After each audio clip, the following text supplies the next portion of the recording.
ஒரு மாணவன் வீட்டிலிருந்து பாடசாலைக்கு செல்லும் போது அவனது முன்னதாக சூரியன் உதயமாகிக் கொண்டிருந்தது.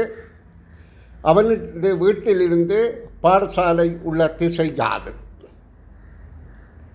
இப்போ அவன் சூரியன் உதிக்கின்ற திசையில் நோக்கி செல்கின்றான்.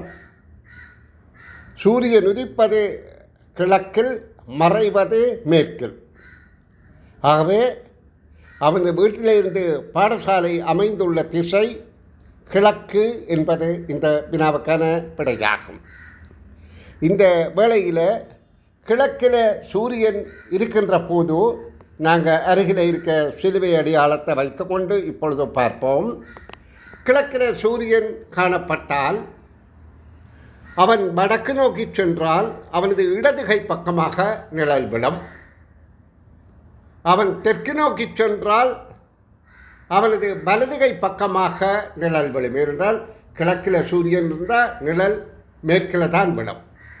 அவன் கிழக்கு நோக்கி சென்றால் பின்னால் விடும். அவன் மேற்கு நோக்கி சென்றால் அவனுக்கு முன்னால் விடும்.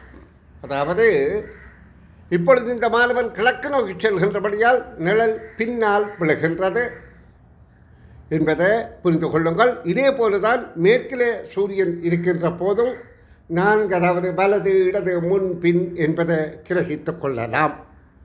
நன்று.